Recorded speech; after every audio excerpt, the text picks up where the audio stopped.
An balima kunnafoni cakɛlaw bɔlɔlɔ matrafabaw n'o ye internet ye aw ni ɲantuma aw bisimila maliweb.net ka don kibaru kɛnɛ kan. Alibi ala ka kɛnɛw sabati. Amina arabi. Bisimila. Bɛɛ. Ne. An bɛ don balan kɔnɔ. Sisan. I labɛnnen don wa? Kosɛbɛ kɛ. Kana hinɛ na ɲininkali la dɛ. Ayi, ne kɔni tɛ hinɛ la fiyewu. Kalamani wulibali la. Awɛ. Bisimila. Bɛnkɛ. N bɛ ka gafe lajɛ ka ɲɛ fɔlɔ. Ayi. I hakili jaga bɔ. Parce que bi n ye dumuni min kɛ. Ayi bon n'i ye to kalaman dun cogoya dɔ la a bɛ hakili da yɛlɛ quoi surtout a gangɛnɛlama. Bɛnkɛ. Ne ko jɔnni nɔbɔlen kuma fɔlen don dɛ. Tuguni wa. Awɔ. Dossier Soumaïla Bouba Maïga Boire Félix Sissoko wa. 2 points. Vers une poursuite d'Ibeka pour haute trahison. Nɛgɛ ni y'a nanzarakan ye i nɛ nɔ yɔrɔ na dɛ i k'a ɲɛfɔ ka ɲɛ bamanankan na an bɛɛ lajɛlen k'a faamu. Mamada i ka dɔn sɛbɛn wulila Bube ni Félix Sissoko kama o affaire kelen in kɔnɔna la ko yala an bɛ ka an kunda Ibeka fana nɔbɔli ko la a ko la k'a ye faso janfa wa. Ɲininkali kɛ. Ni danna an tɛna tɔ faamu. Gafe jumɛn ni walafin a ɲɛfɔ ye témoin Siri o don tɛ dɛ. Ayiwa Mamada yɔrɔ i b'a dɔn k'a fɔ kabini a kuma tun bɛ ŋunuŋunukan fɔ ni maaw ma ta ba la nin y'a dɔgɔkun 2 bɔɲɔgɔnko ye i k'a dɔn kiri wulila an ka minisiri kɔrɔw nɔfɛ Soumaïla Bouba Maïga Mamada ko o ko kɛra kɛnɛ kan da ye sa dɛ dɔgɔkun tɛmɛnen kuranna paraw nana bila barakɔnɔ boli la Mamada fo tɛgɛ kɛr'u la ayiwa a dun ko in daminɛna kabini Ibeka ka fanga daminɛnin dɛ ayiwa i b'a dɔn k'a fɔ kumaw de bɔra ka ceri bɔlɔlɔsiraw ka ko dossier k'a kuma datuguna a banna pewu o yi fɛ kumaso dɔ la yen procureur général cour suprême sa o ɲɛmaaba ale fɛnɛ bɔra ni ka taa an ka télévision soba la k'a fɔ k'a ma bila wa ko bɛ sen na yɔrɔ an da ma fama nin kuma ma ayiwa o kɛlen procureur cour suprême ɲɛma o tɛ Mamadu Timbo ye sa wa o pa la ale ye sécurité d'état ɲɛma kɔrɔ a y'o de lamɛn ayiwa yɔrɔ Bouba a ye sécurité d'état o a y'o kɛ o waati jan tɛmɛna o na a welela don min Mamada a taara wo la yurugu papier yɛlɛma danaya abus de confiance quoi danaya tiɲɛ ani ka maaw lasira i ɲɛ trafic d'influence ayiwa o ɲɔgɔnna de fɛnɛ taara ka ministre muso kɔrɔ dɔ sɔrɔ min kun b'an ka nafoloko ni sɔrɔ ko bɛɛ lajɛlen kɔnɔ Ibeka kelen ka tile la ye madame Boire Félix Sissoko tɛ wa Mamada dossier kelen dossier jumɛn don sɔrɔsiw ka minɛnsanko in ayiwa o la sa yɔrɔ ja n bɛ don ni ye a duguduguni kɔnɔ dɔɔni Mamada Bube de tun ye sɔrɔsiw ka ministre ye a waati minɛnw san ni sɛbɛn n'o ye contrat ye jamana tɔgɔ la Bube y'i bolonɔ bila o la walasa k'a musakako dankɛnɛmaya o lettre de taara se Félix Sissoko ma n'ale fɛnɛ b'i bolonɔ bila o la dɔrɔmɛ ka ca su kɔbɔrɔ tɛ bɔ banque atlantique la ale y'a si kosɔn banque atlantique dɔrɔn de kɛra banque ye min sɔnna k'i kun don a sugu in kɔnɔ n'o kɛra sa Mamada ɲuguɲugu ni ɲagaɲagaw wulila sa fo kirida nana don a la ko sabu k'u y'a ye a b'i komi yɔrɔ dɔw ma tile a sugu yɛrɛ di cogo la nka o waati maa minnu ye siɲɛtiri ni fɛnw kɛ n'o ye Bouba ni Fili ye maa kun tɛ se ka jigin olu la o waati dɛ nka kow de nana se ka se fo fura tora ka bɔ woro dɔw ɲɛma ka bɔ woro dɔw ɲɛma a nana ye k'a fɔ sɔrɔsi minɛnsanko in Mamada ko bɛ sɔrɔ a jukɔrɔ dɛ ko bɛ sɔrɔ a jukɔrɔ k'a sugu ma jɛya kosɛbɛ sabu nafolo k'a jibila kuma de bɛ a la ayiwa wari in yɛrɛ sara cogo sugu dira min ma min bɛna ni minɛnw ye ko wari sara cogo o ye yɛrɛ Mamada ko fili tun yer'o la dɛ ko fo dɔw kun y'o pan n'o kuma ye sabu n'i y'a jate minɛ vérification générale k'olu ka sɛbɛn o de nana o yɔrɔ lajɛya misali la ko wari dunnen olu bolo vérification générale bolo dɛ miliyari 12 n'a kunkanfɛn ko o bi bɛn ba 35 000 ba 75 ja maaw kun y'o de ba 35 in kɛ société kelen sɔngɔ ye ja société ba 35 a b'i komi o sɔngɔ de kun bɛ miliyari 12 in na mais dɔw de nana fɔ ko k'o kɔrɔ ko société kelen sanna 70,000 ayiwa ko yɔrɔ kɛra fili ko mais a mana kɛ cogo o cogo maa kɔni bɛ se ka da min na crime ministry kura min bɛ yen o de filɛ ka gɔngɔn bɔ dossier in na tuguni k'a da kɛnɛ kan ayiwa o kelen o don y'a sɔrɔ affaire tun classé an da ma fama o kuma ma an da ma fama o kuma ma dɛ nka ministre min nana kasoge ale tila ka gɔngɔn bɔ a ko la ayiwa affaire bilalen frigidaire kɔnɔ k'a sumaya tɔntɔn ni Buboyi bɔra k'o fɔ k'o ko banna an ka tɛmɛ ni ko wɛrɛ ye procureur cour supérieure ɲɛmaa ko o tɛ kɛ an da ma fama nin kuma si ma dɛ o de nana sa fo kana sɔsɔli don kiiri tigilamaw yɛrɛ ni ɲɔgɔn cɛ hali kun an da sera o kuma ma k'a fɔ ko a nɔbɔ cogo k'o ma kɛ sariya kɔnɔ dossier in na procureur cour suprême ale fana bɔra k'i yɛrɛ défend k'a fɔ hali ni kiiriso min kan ka ko in kɛ n'o tɛ yen sariya bolofara dɔ bɛ yamaru di ale ma ale ka sɛgɛsɛgɛlikɛlaw ka se k'a ko sɛgɛsɛgɛ a ye nin bɛɛ ɲɛfɔ ayiwa a ye nin bɛɛ ɲɛfɔ dɛ nka n bɛ doni ye dogodogoni min kɔnɔ dɛ o de ye maa min kun bɛ sugu tigi ani gouvernement jamanakuntigi cɛ sugutigi ni jamanakuntigi cɛ ayiwa bon gafe min ni sugutigi min kan ka na ni minɛnw ye bolonɔ bɛ bila sɛbɛn de la a kana n'a ye i bɛ k'a m'o siɲɛ dɛ jɔn n'o siɲɛ a m'o siɲɛ mais a tun ko a ka directeur de cabinet kɔrɔ de ma o k'o siɲɛ ale nɔ la o de ye jɔn ye o tɛ Kamara ye fu tun y'a minɛ waati kunkurunin affaire kelen in na ayiwa bon ko n'i y'a jate minɛ i bɛ k'a ka yamaru di o ma o ka bolonɔ bila a la ko o tɛ k'a ka d'a ye cɛ in ko ka d'a ye o tɛ dɛ ko o yamaru min dira dɛ o bɛ i bɛ ka don nin ko in na koyi ko sabu i bɛ k'a ka conseiller spécial de tun don nin ko in kɔlɔsili ba jɔnjɔnw sa n'o observateur avérés ye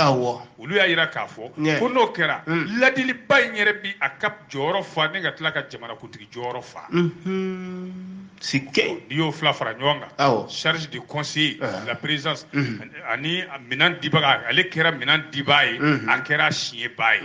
k'o kɔrɔ n ye gabakuru fili ka segin n yɛrɛ ma sa ko n'i y'o yɔrɔ in de ta k'o lajɛ dɛ Mamada ni maa filaw ka minɛni n'o ye Buboyi ani Fili Sisɔgɔ ye ko n'i y'a tugu ɲɔgɔn na ko a affaire nin bɛɛ bɛ taa bɔ ko kelen de kan n'o ye yurugu-yurugu ni fɛnw ye ko bɛɛ de b'a ɲini sa k'i yɛrɛ lajɛya procureur dun ko kiiri in bɛ kɛ hali ni kiiriso minnu kan ka kɛ n'o ma sigi fɔlɔ ni IBK dun nɔ yera a la k'o kɔrɔ a bɛ nɔbɔ de k'a kɛ komi a ye jamana jafa wa a fana bɛ se ka kiiri ka sɔrɔ haute cour de justice nin tɛ dɛ cour suprême président m'o fɔ o don an da fama na jurisprudence a Keyita de ye nin fɔ siri les témoins Sire bɛnkɛ i ka da la k'a fɔ jamana kɔni a ti jɔ nin kow kɔ dɛ siga t'a la ni e yɛrɛ kun kɛra i ka dɔn k'a fɔ ministre de la finance kɔrɔ ye sisan bɛnkɛ ɲantumɛ fana kun bɛ kɛ ɲininka nin ko sugu la donc i bɛ tɔgɔ sɔrɔ ani mun tɔgɔ ni mun sɔrɔ bon i bɛ tɔgɔ sɔrɔ i bɛ taa o kuma i bɛ wari fana sɔrɔ bɛnkɛ ani mun bon bɛnkɛ dogodogoni ko ninnu t'a la kobaw ye o bɛnkɛ e bɛ dogodogoni na dɔn miliyɔn b'i den bolo yan n bɛ ka to ka yan n bɛ to k'i ka monimɛnw dilan yan fɛ non bɛ kɛ de bɛ kɛ ko ne bɛnkɛ ye faso wari dun k'a bɛ wo la i da bɛ jala la an ka taa ni kunnafoni ye yanni an ka bi donko wari bila yan nɔ bɛnkɛ ne ko jɔnni ye foli ci kan bila dɛ Mokhtar Wan jɔnni ye n bɛna ɲɛf'i a walawala message de Mokhtar Wan après la levée des mesures restrictives e kan t'o ma ko Mokhtar Wan an ka premier ministre kɔrɔ transition kɔnɔ a ye foli ci kan de bila waati min na gɛlɛyaw bɛɛ wulila ka bɔ a kan Mali jeti kɔnɔ i bɛ don i bɛ nin ye Mamada a ko nin ko in kɔnɔna la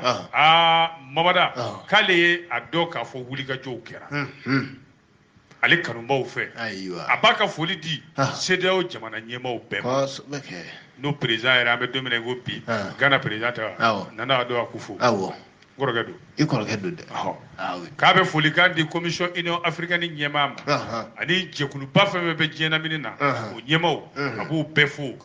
olu ka giringajɔ min kɛra sababu ye ka gorɛntɛ bɔ ale ni a ka président kɔrɔ kan n'o ye Bandaw ye kalo caman tɛmɛnen kɔ ko ka yamaru da ale ma nin yɔrɔ in majigi kɔnɔna na ani waleɲumandɔn kɔnɔna la ka ɲɛsin a jɛɲɔgɔnw n'a teriw ma a ka denbaya politiki ɲɛmaa dɔw diinɛ ɲɛmaa dɔw maaba dɔw société civile a yɛrɛ baarakɛɲɔgɔn kɔrɔ dɔw gouvernement ministre kɔrɔ dɔw babada k'a b'u bɛɛ fo alhamdulillah a tun b'a fɛ k'a ka waleɲumandɔn ta fɛnɛ k'a ɲɛsin jɔnni ma Amnesty International ɲɛmaa Alioune Tine expert indépendant de l'ONU droit de l'homme o min ko adamadenw ka hakɛ labato tigitigi a ko a bɛ foli da a ka avocat belebele ma Mamadu Ismail Konate o min y'i cɛsiri k'i sen don a la ka bɔ ni ko ye fo jamana kɔnɔ ka taa n'a ye jamana kɔ kan n'o kɛra sababu ye ko ninnu bɛɛ ɲɛ sɔrɔla olu lafiyara k'a b'a fo a bɛ politikitɔn dɔw maa fo Adama association Madame Si Kiyatuso k'a b'o fo dɛ a ko procureur ka jɛkuluba min bɛ yen o ɲɛmaaba n'o ye Sheikh Mohamed Sherif Kɔnɛ ye k'a b'a fo dɛ droit de l'homme tɔnba min bɛ anw fɛ yan adamadenw ka hakɛ lakana tɔnba o ɲɛmaa Agibu Buwarɛ k'a b'o fo droit de l'homme ɲɛmaaba yɛrɛ Babada Maître Mokhtar Marigo association des droits de l'homme AMDH a b'o ɲɛmaa fo Mokhtar Marigo a bɛ au conseil islamique ɲɛmaaba fo Cheikh Sherif Ousmane Madani Haidara ka an yɛrɛ kibaru carilaw ka ɲɛmaaba fo Mamadu Dante ani kibaru baarakɛla bɛɛ kibaru carona bɛɛ sɛbɛnbaa ni kumabaa ni jabarani k'a bɛ bɛɛ fo fangaɲinitɔnw ani jɛkulu fɛn fɛn y'u fara ɲɔgɔn kan k'ale kɔkɔrɔma don Sadi Jigiyakura Yɛlɛma Parena Fara an ka wuli Senas Faso Hɛrɛ Adema u tɔndenw n'u ɲɛmaw k'a b'u bɛɛ fo ani maa o maa y'ale dɛmɛ bɔlɔlɔsiraw kan cɛ ni muso la a ye min tɔgɔ fɔ a ma min tɔgɔ fɔ maa o maa ye dugawu kɛ ale ye kɛnɛ kan ani gundo la walasa olu bɛ se ka lafiya sɔrɔ nin kalo caman nin kɔnɔna na k'a b'u bɛɛ fo a ko foli kɛrɛnkɛrɛnnen o bɛ taa di journaliste ba dɔ ma radio so dɔ la ani cɛsiri k'ale ta ti da foli ma ani Bandaw u bɛn'u tɛgɛ kɛ ɲɔgɔn kan ka dɔɔnin kɛ enveloppe kɔnɔ k'o d'a ma k'a ka cɛsiri bonyɔrɔ olu bilali la kojugu ko don o don a b'olu tɔgɔ fɔ bɛnkɛ n'o ka kan u kana kɛ wari fitinin u k'a dafa ka di bɛnkɛ e de don n'i t'a fɛ i b'o de fɔ bɛnkɛ mɔgɔ man kan ka ba bonya la n sigara ni n ko n t'a fɛ bon ni ko ne don o tɛ baasi ok u b'a dafa ka d'i ma n'a sɔn o ma u b'a dafa ka d'i ma n ko n sɔnna ten sa hali ni ye miliyɔn 1 k'a kɔnɔ a dafa hali ni y'a kɛ miliyɔn 2 bɛnkɛ a dafa cɛ bɛrɛ ye 3 o tiɲɛ bɛnkɛ ko i yɛrɛ ko 3 ka ban a ka ko ye sa o ma muso tɛ bolo muso bɛrɛ ye 4 a dafa bɛnkɛ ko tiɲɛ don musow bɛ yen a bɛ kɛ 4 ye n'i ye furumuso 4 fara den 4 kan a dafa bɛ ka miliyɔn 5 kɛ yen sa a ka ɲi sa u ka miliyɔn 10 d'i ma sa bɛnkɛ a kuma bɛ ba sa o y'a dafalen 10 bɛ mɔgɔ 10 ka i bɔ k'i di o k'a kɛ 20 ye sa bɛnkɛ ko tɛ k'o 20 ye o 20 n'i y'a 20 o bɛ ban joona a dafa bora a ko a bɛ foli di olu bɛɛ lajɛlen de ma a bɛ foli di bɛɛ ma bora ko nin ko in de y'a to ale y'a faamu ale ka jamana ba in n'o ye Mali ko ja maa a bɛ se k'i jigi da maa kan Mali kɔnɔ ayiwa est-ce que Mokhtar Wane hɔrɔnya kɔnɔna la danbe kɔnɔna la farafinna maa bɛ se k'i jigi da maa kan k'ale y'o kɛ ko maa ma ɲina tunkarankew kɔ dɛ minnu y'u to jamana kɔfɛ babada k'u ka ŋaniya ɲuman bila ka na olu ka lafiya k'a b'u bɛɛ fɔ ko tuma ala ka Mali ka danbe segin a yɛrɛ ma ala ka balimaya sinsin maa min bolo n'aw bɛ folikan in na Mokhtar Wane ancien premier ministre bɛnkɛ ni i ka waati don n'ala ye min don bɔgɔ la bɛnkɛ i b'o kɛ dɛ ne yɛrɛ to premier ministre la Semeleni na Semeleni o ye waati jumɛn ye Semeleni tɛ Semeleni dɔ bɛnkɛ Semeleni o ye 69 1969 Modibo Keyita Semeleni 69 o y'a sɔrɔ Musa nana dɛ Musa ma na 68 de wa ka danaya da an kan 69 k'an kɛ premier ministre du Semeleni comité militaire de libération nationale premier ministre bɛnkɛ o y'a sɔrɔ i biɲɛ kɛnɛlama don e bi ta yɔrɔ bɛɛ ne ko e kun bɛ o waati la e kun bɛ san 50 ni n ye san jumɛn ko 60 bɛnkɛ ko 69 kun y'a sɔrɔ i bɛ san 50 ni jeli la 69 san 50 a dafa kɛ 52 a bi bɛ jeli la a fara ɲɔgɔn kan kɛ bɛnkɛ tiɲɛ na san kɔnɔ an b'i jate 90 de kɔnɔ a dafa 100 o don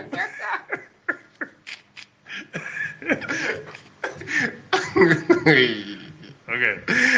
bɛnkɛ ala k'o si ala k'o di i ma amen san 100 bɛnkɛ o y'an ka taa ye dɛ ala ka dɔ fara o kan k'o di an n'an lamɛnbagaw amina rabi bɛnkɛ a ka sɔrɔ orange money tigiya la an kɔrɔ ko jugu ala tɛ se ka orange money tile de fa o y'an ti mɔnyɛ mahamada n'an tɛ tɛŋa o y'an ti mɔnyɛ i tɛ se kɛ luwari di ma waati a tɛ nafa ba ɲɛ yi o ma da tɛ mun ka du wa ayi bɛnkɛ o di si hali n'i ma don woro la ka si ka mɔ bisimila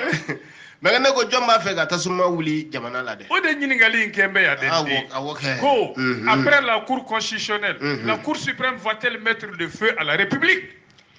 bɛnkɛ n'i y'a nasara karama ye a fɔ bamanankan na tan de ko jamana kalafili sariya soba bɔlen kɔ a la ko ba jamana sariya so belebele in yɛrɛ de b'a fɛ ka tasuma don jamana la wa ɲininkali gɛlɛn jaabi gɛlɛnmani les pouces bolokɔniden kuma ale de y'a fɔ jɔn n'o ɲininkali kɛ an ka taa bɛn ayiwa bamara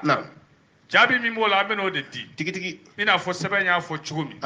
ko gɛlɛya min ye jamana yuguyugu a yuguyugu kojugu fo i fa i bɛ ka ale ka fanga sɛbɛn kɔrɔ dabiri la ko n'i y'o ju jɔ ju ta k'a lajɛ dɛ k'i b'a ye o tun ju bɔn ju o bɔra jɔnni na cour constitutionnelle kalafili sariya soba k'o de nana jaabi labanw di jamanakuntigi kalafili la 2018 kelen o de nana jaabiw di wasaden kalafili la 2020 jaabi min mamada n'o nana ɲugu ni ɲagaɲagaw ni mira waati la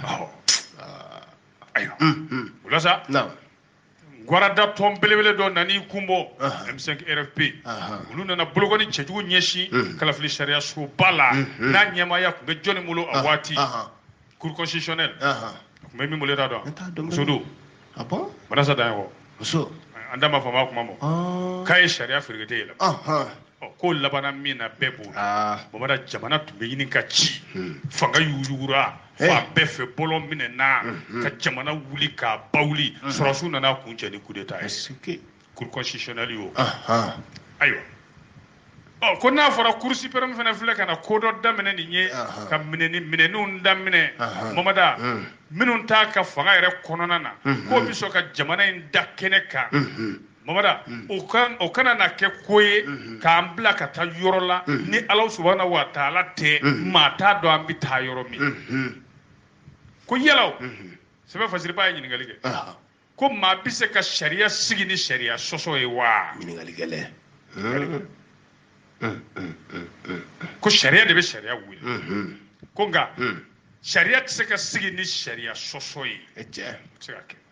ko nka procureur général cour suprême a filɛ ka nin ko min kɛ nin ye mamada ko a digi bɛ maa caman na caman ta b'i kɔnɔ dɛ ko caman ma nisɔndiya ni a ye opinion générale la ko malidenw b'a fɛ ka tiɲɛ de dɔn nin ko la avion sanko sɔrɔsiw ka minɛn sanko ko maliyɛn bɛɛ b'a fɛ ka tiɲɛ dɔn a ko la hali ne yɛrɛ b'a fɛ k'a ko tiɲɛ dɔn ne bɛ fɛ k'a dɔn ko mais ko nin t'a sira nin t'a kɛcogo ye ko nin kɛcogo in a b'i komi tajuru sarabaa kɔfɛ walima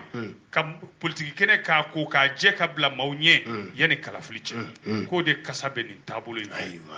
mamada ko hakilina in de fana tilalen don maa caman ni ɲɔgɔn cɛ kɛrɛnkɛrɛnnenya la procureur ka jɛkuluba an t'a ma fama a kuma kosɛbɛ ayiwa mamada olu kumana ko kan magistrat fana ka lafasa tɔnba fila kumana mamada ko cour suprême a filɛ ka sira min ta nin ye ko sariya sira tɛ dɛ n'i ye olu dɔw lamɛn o maa kofɔlen ninnu dɔw la ko nka babada ko nin kana na tɛ gɛlɛya faralen gɛlɛya kan tuguni dɛ sariya sɔsɔ ka kɛ a sabali ye koyi ko yala a bɛna k'o ye wa ko de ɲininkali bɛɛ bɛ ka min k'i i yɛrɛ la ko hali n'a sɔrɔ maa si t'a fɛ maa o maa kɔni bɛ jamana in ka hɛrɛ fɛ maa si t'a fɛ jamana in ka bi wolokotoba kɔnɔ dɛ ko kuma kiiritigilamaw wɛrɛw kan k'u yɛrɛ kɔlɔsi jumɛn na u kana nin ko in kɛ u kana kasa wɛrɛ don nin kiiri in na dɛ politicien dɔw ka hakilina fɛ minnu ka kɛlɛ kun tɛ foyi ye u yɛrɛ ka balo sɔrɔ cogo kɔ ko kiiri de kan ka kɛ kogo laban ye b'i kɔsɛbɛ min na ka kisi ka jamana kisi ko n'o kogo in karila dɔrɔn mamada jamana bɛɛ de bɛ yurugutu kan bi o kuma sɛbɛn fasiriba ye o lasɔmini de kɛ dɛ k'o kuma la sa an ka o kiiri in dɛ k'u yɛrɛ fara ɲɔgɔn kan koyi yanni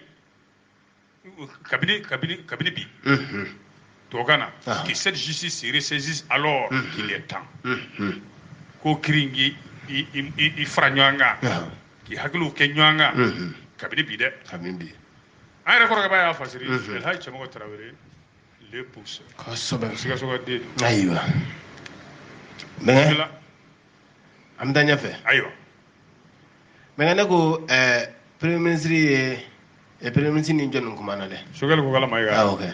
e y'a kuma mɛn yan ne y'a wolo kan mɛn est-ce que vieux kotigi Tarawele y'a mɛn fo n'a y'a ɲininka k'ale to biberon di la denkuranin ma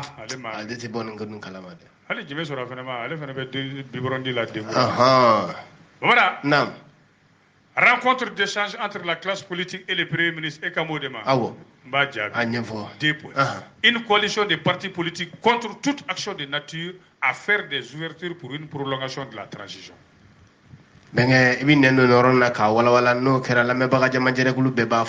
Voilà.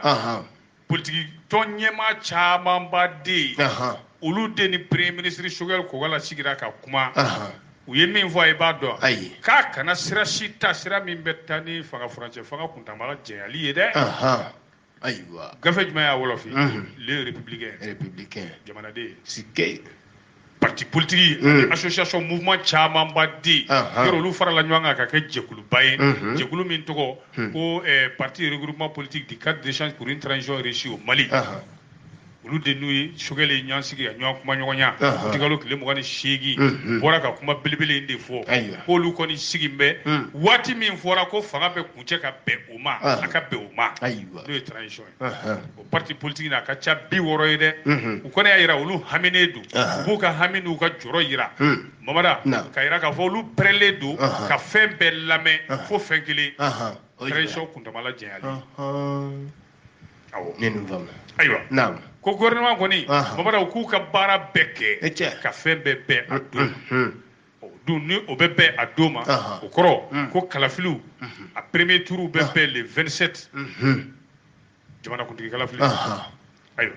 o k'a sɔrɔ Mamada k'u ye cɛsiri bɛɛ kɛ ka labɛn bɛɛ lajɛlen kɛ jamana fan bɛɛ fɛ awɔ yan'o cɛ u k'a donw fana fɔ k'a sɛbɛn k'a jɛya chronogramme clair nin baara in bɛ kɛ nin don nin kalafili in bɛ kɛ nin don kalafili jɛlen laadiriya kɔnɔna la bɛɛ bɛ da min na yɔrɔ n'an y'o ta o kɔrɔ ko président kalafili bɛ bɛn février nata ma o san 2020 y'a fɔ 22 ayiwa jumadon de sa ɲɔgɔnye in kɛra an ka ɲɛnajɛ soba in na ye CICB Bamakɔ ye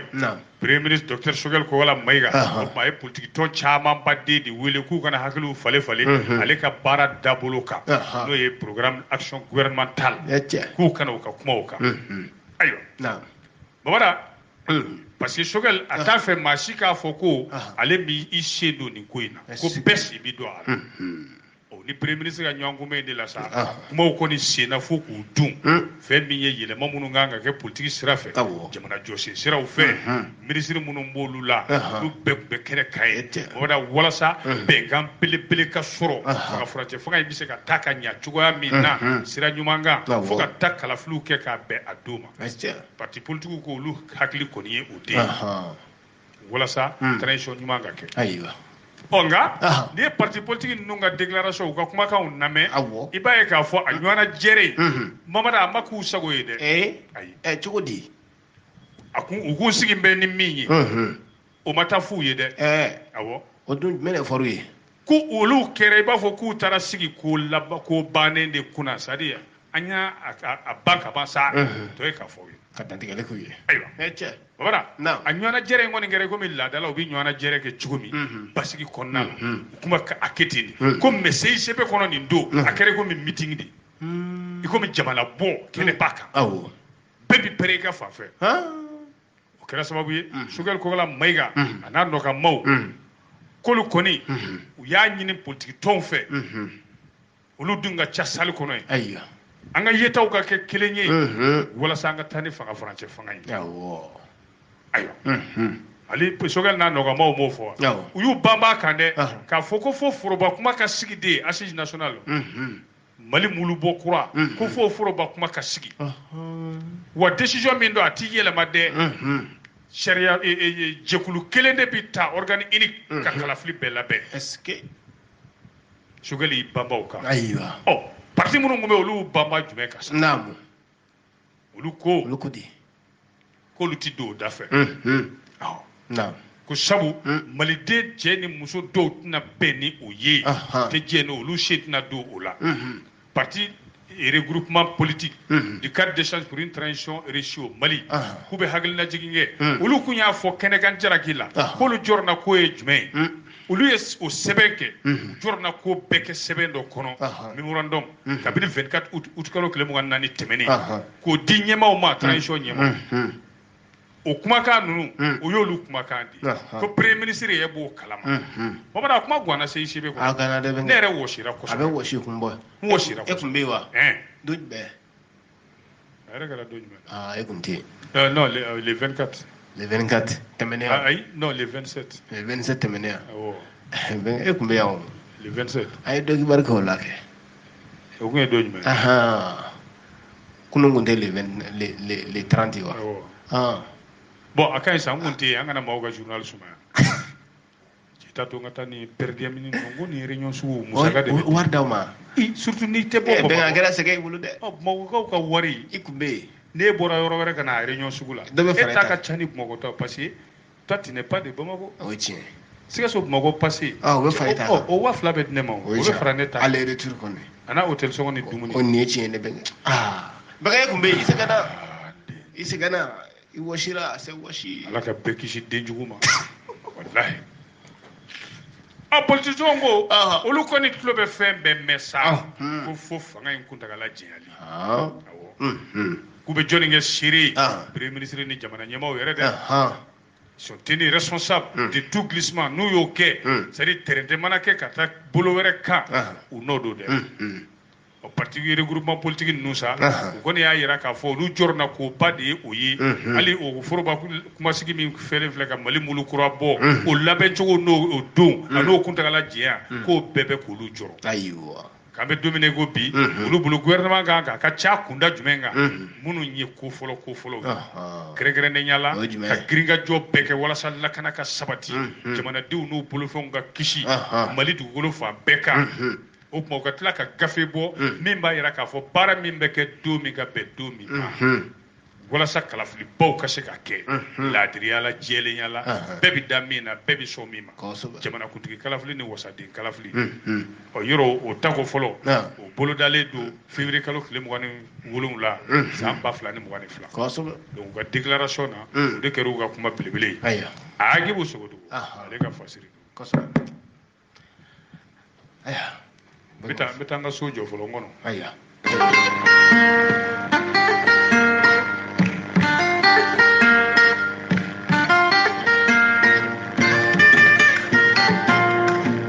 entreprise Mayiga construction SAR anw ka hami banna an ka so jɔkow bɛɛ lajɛlen na i bolosi yɔrɔ la i b'a fɛ i ka so ka jɔ yɔrɔ min ka jɔ ka k'i sagona ye yɔrɔ kelen pe entreprise Mayiga construction SAR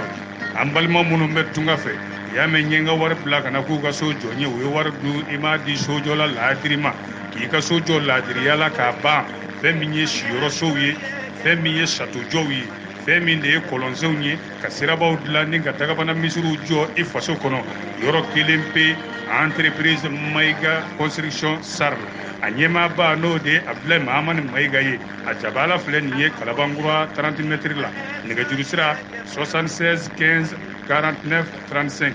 walima 74 12 20 33 Walima 74 56 13 34 entreprise Maïga construction Sarle ka sojo ka ba ka ki sago ye ka kolonse i ka du kɔnɔ ka kolonse i faso la ni ka i ka sira dilan ka sirabaw dilan bolifɛnw b'i boli a ka yɔrɔ kelen pe entreprise Maïga construction Sarle entreprise Maïga construction Sarle olu nana anw hakili sigi an ka sojo baaraw bɛɛ lajɛlen na ala k'a kɛ sankɔrɔta ye ala ko dugaw minɛ ala ko dugaw minɛ bɛnkɛ o ye dugawu di ma bɛnkɛ do dɛ Bamara ni bɛɛ ye si so sɔrɔ nin kɔni ne bɛ se k'a fɔ maa fɔlɔ minnu bɛ tare fɔ nin entreprise in ye n'i ye ne ɲininka dɛ Bamara o ye tunkarankew de ye kɛ siga t'a la i y'a mɛn n ye n ka wari bila ka na so a ye n ka so jɔ u ye n ka wari dun i b'a di entreprise ladirima de siga t'a la n'i y'a di olu ma baara in banna o a banna pewu o tuma an bɛ foli di entreprise Maïga construction ka bɛɛ lajɛlen fo kosɛbɛ ne bɛna kumaw fɛ walasa k'an ka bugusonin laban n'o tɛ ko mɛnna sen na bugusonin kɔni n'o sera ka laban bɛnkɛ i bɛ tana kɛ o kuma maa fanden ne dɛ parce que maa se ka taa maaw fanden ka taa si buguso kɔnɔ o kɔni ka kɛlɛ tigɛ ka taa si bugutiba kɔnɔ i dalen n ko bɛ taa tasuma bila a ti la de kana kɛlɛ tigɛ ka t'i da buguso kɔnɔ dɛ maa fila min bɛ kɛ olu ka k'u tana kɛ kɛlɛ tigɛ e ka so ye vitiri so ye kana kɛlɛ tigɛ ka taa si vitiri so kɔnɔ vɛri so a bɛ gawuru kɛ k'a ci bisimila bɛnkɛ ne ko wuli kɛ n bɛ jɔn kɔ dɛ jugu wa o de bɛ yan koyi Kabal Mediati contre Moussa Mara et Boubou Chichi c'est probable candidat gêne-t-il autant bɛnkɛ n'i y'a nanzarakan wala bamanankan na n k'a faamu wala ko jugu wuli mɛ ni kuma jugu ye maa fila kɔ Moussa Mara ani Boubou Chichi ko yala nin candidat ninnu ni maa bɛ se k'i jigi da minnu ka don nataw la k'u bɛ ka dɔw de degun wa bɛnkɛ i b'i nɛn dɔn nin na ka nin wala ni danna an tɛ nin faamu fiyewu gafe min y'a walafi l'enquêteur sɛgɛsɛgɛlikɛla o don dɛrɛ Bamara i b'a dɔn an ni kalafili jamanakuntigi kalafili belebele an tɔ ye kalo damadɔ di i n'a fɔ fanga furancɛ fanga ɲɛmaaw y'a fɔ cogo min na ko siran de kɛ bɛ ka dɔw bali ka sinɔgɔ i bɛ siran ye dɔw ɲɛ kan minnu ni dan bɛ jamanakuntigiya kan olu de kɛ bɛ ka wulikajɔ bɛɛ kɛ sa walasa maa fila bɛ yen minnu kɔni bɛ sɔn ka k'a ye k'u n'olu nɔgɔ de ye fɛɛrɛ sa wuli bɛ k'u jɔ walasa u b'a dɔn olu bɛna kalafilila caman sɔrɔ fanga minɔgɔ min b'u dusukun na dɛ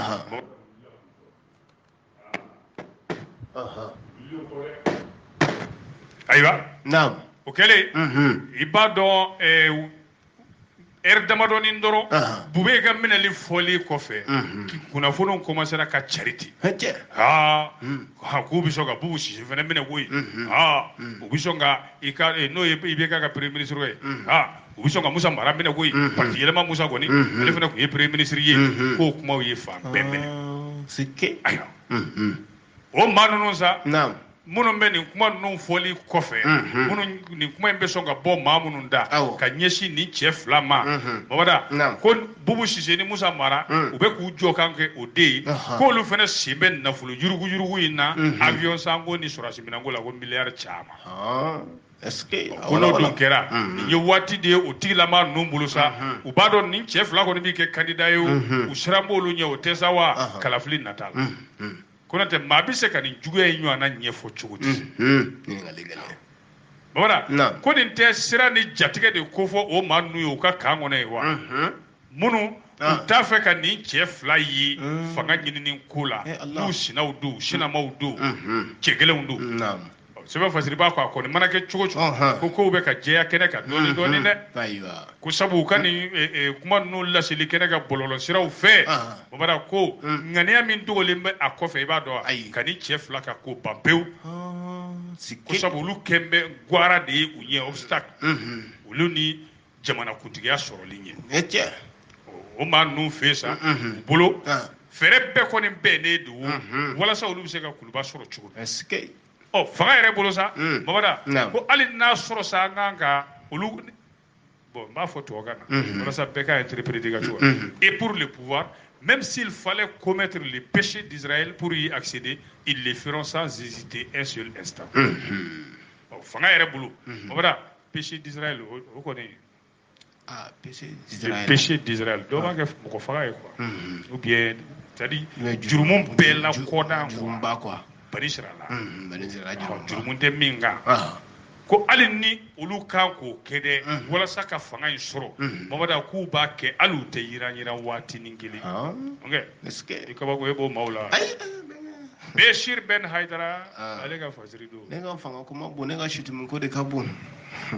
ya ne bɛɛ kelen ne ka toko de ka bon ya sa ne ka foyi man bon ne ka toko ka bon ben ka foyi t'i bolo kuma diyara ne da ne ka toko yɛrɛ ka bon ni n ka wariko ye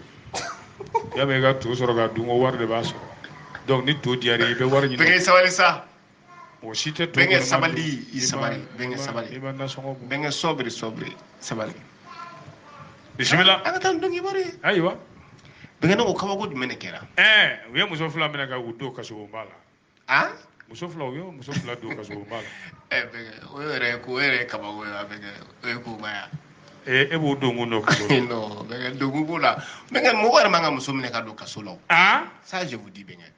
n t'a to n ka ninnu minɛ kun bɛnkɛ ni ne kɛra président ne bɛ degré bɔ muso tɛ minɛ k'a don kaso la abada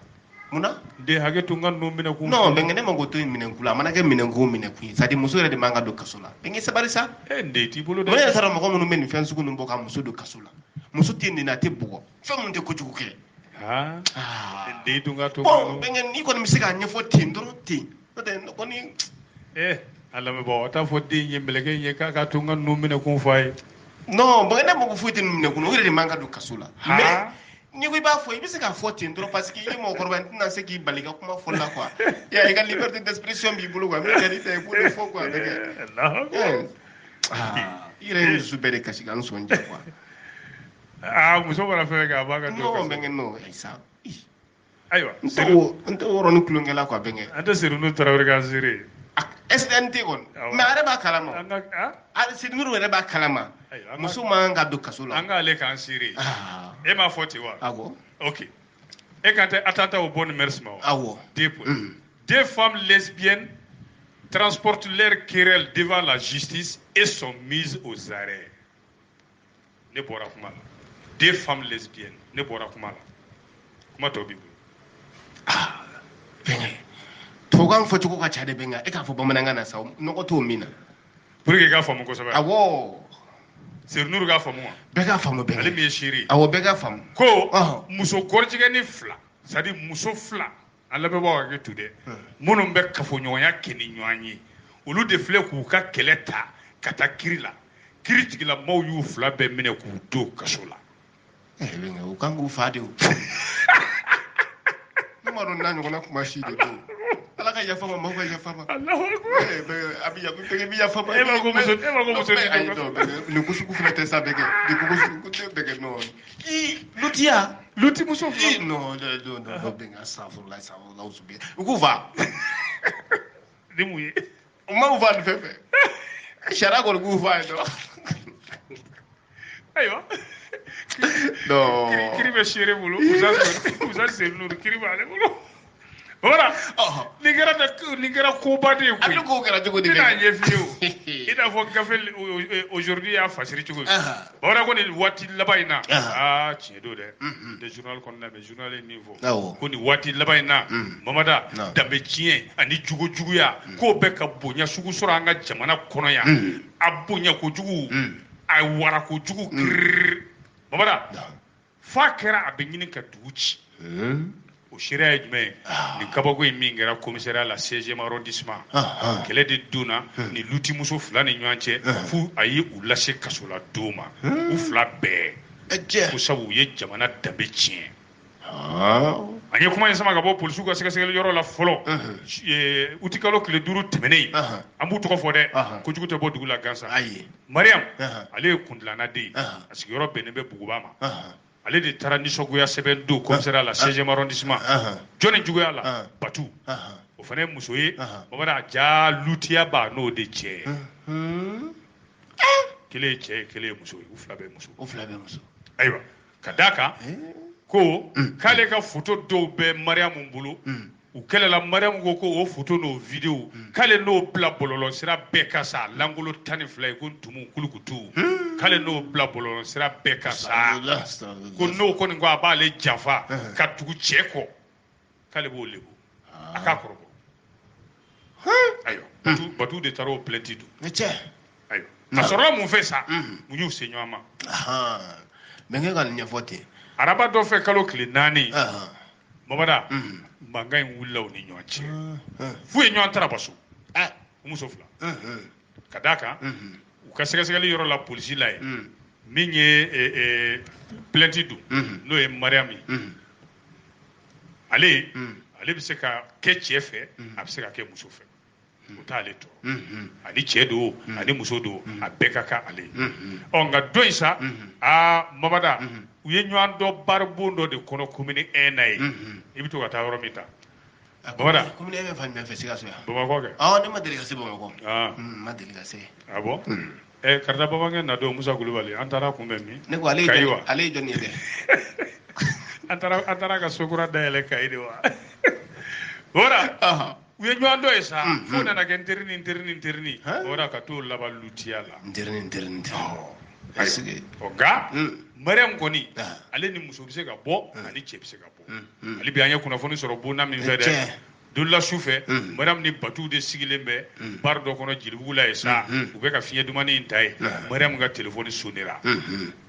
nɛgɛjuru kun na jɔnni kun bɛ k'a wele a kamalen mariam n'an sɔrɔ ya joona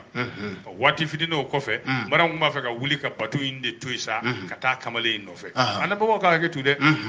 an bɛ nin sugu fɔ de kojugu ka bɔ dugu la baara ɲuman tɛ mamada n'a digira min na an y'a dabɔ a kama i sɔn don o la sa kabini ale de wulila k'a bɛ taa kamalen ka wele de lamɛn dusu nana tiɲɛ muso dɔ in fɛ sa ayiwa ale y'i wuli k'i jɔ i tɛ taa i bɛ ne to yan k'i bɛ taa cɛ ka wele lamɛn i tɛ taa yɔrɔ si o de nana kɛ kuma samaw ni ɲɔgɔn cɛ k'o kɛ kuma juguw ye f'u tɛgɛ nana se ɲɔgɔn ma f'a ye mariam ɲɔnti k'o bi wuluwulu dingɛ kɔnɔ fosi caniveau o tɛ dingɛ ye caniveau ye dingɛ ye ayiwa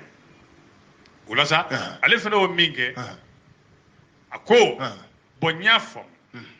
i ka ne ye kanu to yen an ka kanu yɛrɛ banna t'i fɛ tuguni ayiwa bon o don y'a sɔrɔ batu ni ale ni cɛ yɛrɛ de t'i kuma fɔ yɛrɛ kuma tɛ ko ka dɔn ni ɲɔgɔn cɛ a b'ale ni musow dɔrɔn de cɛ bon mariam ni a b'ale ni musow cɛ a b'ale ni cɛw cɛ kabini o de kɛra sa batu ni walasa k'i ta sara a terimuso kɔrɔ in na sa ale ko bon d'accord n y'a faamu an ka photo n'an ka vidéo fɛn bɛ yen k'an to an yɛrɛ la i yɛrɛ ko an k'u filmer a vidéo bɛ n bolo n bɛn'u bila bɔlɔlɔsira kan an b'a la tuma min na kɔni n b'a bila ayiwa kabini o bagabagali de ta ka fɔ mariam ye sa mariam de fana filɛ ka décision ta ka taa polisi la commissariat la 16e arrondissement ka taa plainte kɛ ayiwa u ye batu wele u y'a wele a nana dɔrɔn a m'i dala ta a ko wa n y'a fɔ kɛ n b'a kɛ fɛnɛ n jɔra a la ayiwa o sɛgɛsɛgɛliw de kɔnɔna la polisi la ye sa muso fila ninnu polisi y'u minɛ k'u fila bɛɛ kɛ wo la o sabu u ye mali danbe tiɲɛ sariya bɛ nin kɔ kelen taale jɔ babaji ɲɛkɔrɔ commune 1 district la ye babaji ko k'a ye ninnu kɛ wo la joona joona a y'u placer sous mandat de dépôt yanni u ka kiiri don cɛ bɛɛ olu taara dépôt la kasi b'o na ye bɛnkɛ dépôt man ɲi dɛ Boubacar Payitawo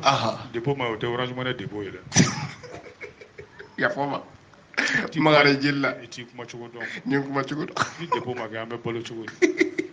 Boubacar Payitawo ale ka fasiri don ala ma sekɔrɔ kelen di ka kuma réponse ma e ka nin den fu lajɛ ko dépôt ma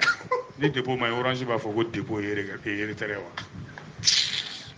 dépôt minnu ma ɲi o ye dépôt d'état d'ordure ɲamanto o ma ɲi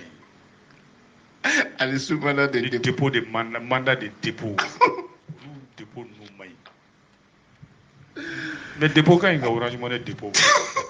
baraji b'a la hinɛ b'a la makari b'a la ɲɔgɔn dɛmɛ b'a la bɛnkɛ bɛ fɛ ka maa dɔ feere k'a wari d'i ma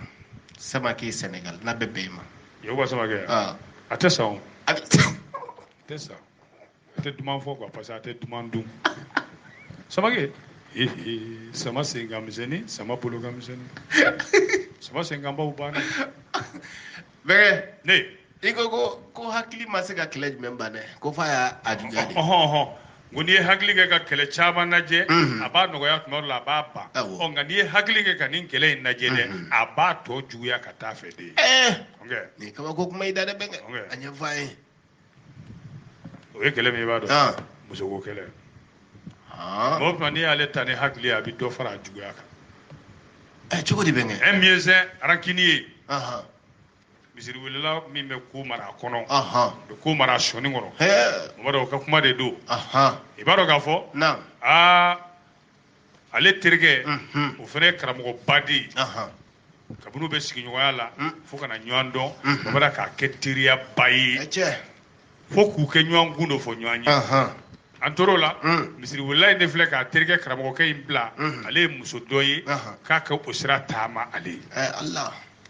ayiwa ko e ye misiri wilila ne ye karamɔgɔ ye an bɛɛ bɛ seli misiri kelen na don o don seli tuma t'an fila jɛ ɲɔgɔn ni ci min fɔra e ye a bɛ komi a fɔra ne ni e ye ne ci ni ye ala sira de ye furu sira don n bɛ taa ale ma taa muso somɔgɔw fɛ yen sa wa sunkuru nɔfɛ furu la ayiwa somɔgɔw ma jaabi di joona tuma bɛɛ misiri wilila b'a fɔ terikɛ terikɛ i tɛ taa jaabi lajɛ n'a taara muso somɔgɔw b'a fɔ ko taa kana mɛ o bɛɛ la teriya yɛrɛ kɔsɔn terikɛ in ma découragé misiri wilila in bɛ k'a guwan ko cogo bɛɛ la a fana bɛ taa koyi fo a mɛnna a guwanna ka guwan ka guwan muso somɔgɔw ja olu b'a dɔn ko misiri wilila in tɛ maa ɲɛnama ye olu tigɛlen don o la i komi e yɛrɛ tigɛ bɛ to la cogo min bɛnkɛ misiri wilila tɛ maa ɲɛnama o fana ye kabako ye sa dɛ misiri wilila nin dɛ nin kɛ n kan bɛ nin ayiwa bon u nana terikɛ sigi k'a fɔ a ye tiɲɛ na an den tɛ di aw ma parce que i b'a ɲinina min ɲini maa ɲɛnama tɛ i lafiya ka se anw fɛ yan den kɔ kuma la tun a tɛ di bi a tɛ di sini kɛra baara ye nin dɔn ka gɛlɛn ale bɛ taa nin fɔ cogo di terikɛ u cɛ bɛ cogo di nin ko in bɛ ale terikɛ ni kan bɛnkɛ muso ko ni tulonkɛ ni suma tɛ bɛɛ tɛ ayiwa n'a ma ɲa kɛli kɔ a tɛ ɲa fɔli kɔ o ye tiɲɛ ci ye juru ye ale taara misiri wele la sigi a ko n terikɛ tiɲɛ yɛrɛ la muso somɔgɔw ko k'u tɛ muso di dɛ a kɛra jigilatigɛ i ye ko bɛɛ kɛ u ma sɔn ko ka d'a kan k'i jogo man ɲi o jogo jumɛn de b'a la u m'o fɔ yan a ma fɔ hali gafe kɔnɔ ayiwa babada misiri wele filɛ k'o faamu cogoya wɛrɛ de la sa ko terikɛ in y'a ko tiɲɛ de a y'a dabɔ a kama ka musoko in tiɲɛ o tuma a kuma da terikɛ la ka sɔrɔ ka bila nin baara la wa a dara la kabini o kɛra commencera k'i diinɛ tigɛ terikɛ in na u nana diɲɛ ɲɔgɔn na fo k'a kɛ u bɛ ɲɔgɔn ye u tɛ ɲɔgɔn fo or kogo min bɛ hali u ka so fila ni ɲɔgɔn cɛ kogo kunkurunin karilen don du fila bɛɛ nɔrɔlen don ɲɔgɔn na sigiɲɔgɔnmaw don u tɛ taa ɲɔgɔn fɛ misiri la tugun u tɛ seli ɲɔgɔn kɛrɛfɛ foyi ayiwa fo ka na kɛ sa misiri wulila bɛ to ka terikɛ in kɔrɔma tigɛ so a bɛ to ka surun tigɛ a la a bɛ to k'a kɔrɔfɔ so a kɔfɛ tɛ dɛ a ɲɛna yɛrɛ sidi ɲɛngo ka n ka musoko tiɲɛ an bɛ ɲɔgɔn na i tɛ musoko wɛrɛ tiɲɛ nin kɔfɛ fo sigiɲɔgɔnw yɛrɛ nana sɔmi ani misiri kɔnɔ mɔgɔw nana sɔmi olu commencera ka kumaw cɛ mamadu o ye dɔ fara kow kan tuma o tuma n'a hakili jiginna ko in na a b'i jɔ ko na a tɔɲɔgɔnkɛ in ma ye i m'a kɛ ɲɛngoya ka ne ka musoko tiɲɛ wa i sara bɛ ala bolo kafiri musiri terikɛ in ko ne m'a tiɲɛ somɔgɔw de k'u ta di mɛ a ka wuli ka sɛgɛsɛgɛli kɛ ayiwa wara o ko de nana sama k'u sama saa fo kana kɛ ɲɔgɔn dalaminɛ yɛrɛ ye u kun b'a fɛ ka ɲɔgɔn tarabaso misiri yɛrɛ da la ye misiri welila ko f'a k'i kɛ terikɛ in ka misiri da la maaw donn'u ni ɲɔgɔn cɛ k'u nana gɛlɛya k'a gɛlɛya fo don dɔ la terikɛ in de natɔ k'a bɛ don a ka so kɔnɔ a y'a sɔrɔ denmisɛnw ye kurusi don da la ayiwa nka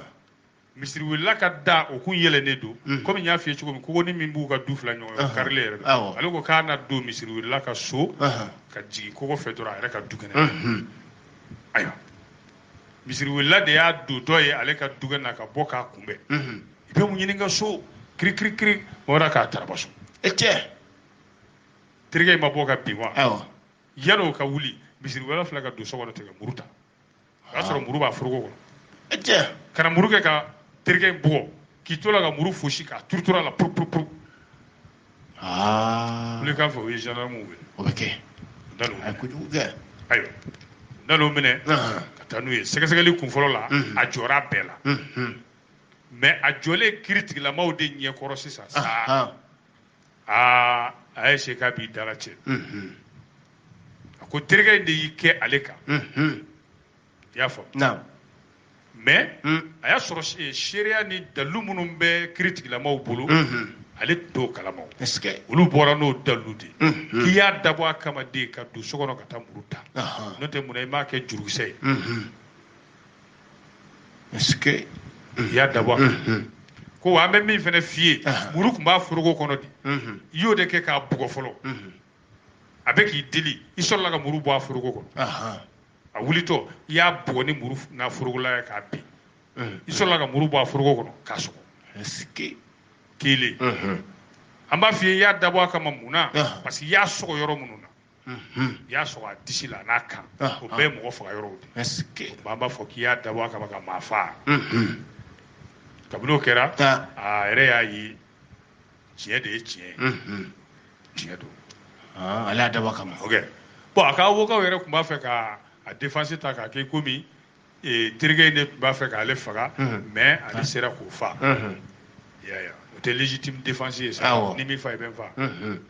bon u y'a ye n'u taara n'o sira in ye u tɛ bɔda sɔrɔ sabu maramafɛn foyi tun tɛ terikɛ in bolo muru dun tun b'ale bolo donc ale kɔni y'a ta kɛ hakɛtuma ɲini ye kiri ka hinɛ a ka client na u kana doniba d'a kun n'o ye la clémence de la cour nka o y'a sɔrɔ kiri tigilamaw olu y'u donn'u ka ɲɔgɔn ye la donc olu bɔra u ye doni min d'a kun i b'a dɔn si kaso dogodogonin k'a b'a si kɛ kaso la réclusion à perpétuité o y'a bannen ye ala ka hinɛ ta b'a la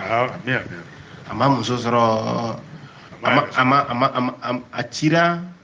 muso ko ma ɲɛnabɔ a sara dɔnni ma muso sɔrɔ a taara kaso la bɛn ne kɔni ko bɛ to k'a fɔ ko an ka to ka ko minɛ ni hakili ni miiri o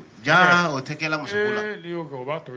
bon bɛn muso ko fana filɛ nin ye bɛn ni maa y'i bila muso ɲini na i kun kɛnɛya k'o fɛ dɛ parce que a kɛ o kɛ ka terikɛ in ye n'a hakili jiginna muso foyi na parce que hakili tɛ muso ko ye ka ɲɛ ko bɛn a b'a tɔ juguya y'a fɔ dɛ e ma o kɛlɛ de bɛ ne ni jaabi cɛ ba fana ko kɛlɛ o de b'a ni ɲɔgɔn cɛ mɛ o bɛ dan sigi bi t'a la kosɛbɛ an bɛ ba fana kɔni an bɛ bɛɛ fo o kɛlɛ de bɛ ne ni ba an bɛ bɛɛ lajɛlen waliɲuman dɔn